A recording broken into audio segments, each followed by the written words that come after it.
মানুষের জীবন সকালের শিশির বিন্দুর মতো, কখন যে ঝরে পড়ে তা কেউ জানে না। তাই প্রতিটি মুহূর্তে সতর্ক থাকাই জীবনের সবচেয়ে বড় প্রজ্ঞা। আপনারা দেখছেন বাস্তব উপস্থাপন ইউটিউব চ্যানেল ও ফেসবুক পেজের নিয়মিত প্রভাতী আয়োজন সুপ্রভাত। উপস্থাপনায় আমি রাজীব। আজ শনিবার 14 মার্চ 2026 খ্রিস্টাব্দ, 29 ফাল্গুন 1432 বঙ্গাব্দ। আজ আমরা তুলে ধরব আনন্দের এক উৎসব মুহূর্তে কিভাবে বিষাদে পরিণত হতে পারে তার এক গভীর বাস্তবতা। বোনের বিয়ের আনন্দের অনুষ্ঠান শেষে হাসি মুখে বাড়ি ফিরছিলেন দুই যুবক, কিন্তু ভাগ্যের নির্মম পরিহাস, গভীর রাতে বৃষ্টি ভেজা রাস্তায় দাঁড়িয়ে থাকা একটি লরির পিছন দিকে ধাক্কা লেগে মুহূর্তেই নিভে যায় দুটি তাজা প্রাণ। একটি পরিবারের আনন্দের মুহূর্ত রূপ নেয় কান্নায়, আর দুটি পরিবার হারায় তাদের প্রিয়জনকে। উল্লেখ করছি বৃহস্পতিবার গভীর রাতে দক্ষিণ দোলাইয়ের কাছাড় জেলার বাগাবাজার নিউ মার্কেটে ঘটে যাওয়া সড়ক দুর্ঘটনার কথা।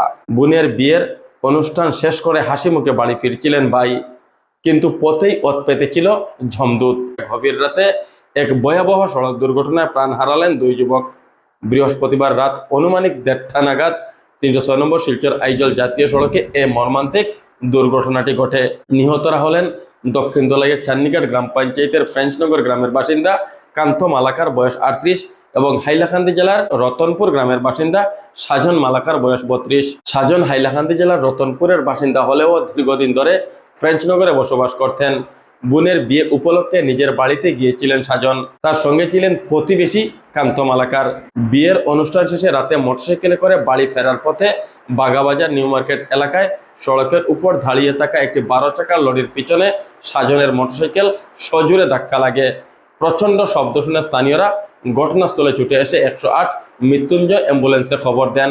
রক্তাক্ত অবস্থায় দুইজনকে উদ্ধার করে শিলচর মেডিকেল কলেজ হাসপাতালে নিয়ে যাওয়া হলে কর্তব্যরত চিকিৎসকরা তাদেরকে মৃত বলে ঘোষণা করেন।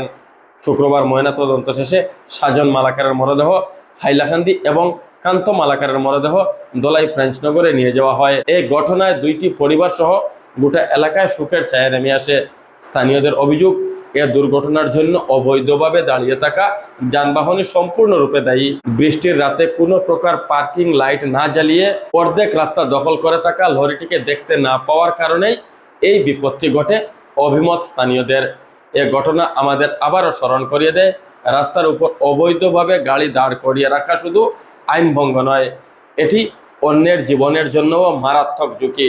সচেতনতা ও দায়িত্ববোধই পারে এমন দুর্ঘটনা কমিয়ে আনতে। এই সকালে আমরা সবাই একটি প্রতিজ্ঞা করি, নিজে সচেতন থাকবো এবং অন্যকে সচেতন রাখবো, যেন আর কোনো পরিবারকে এভাবে প্রিয়জন হারানোর সুখ সইতে না হয়।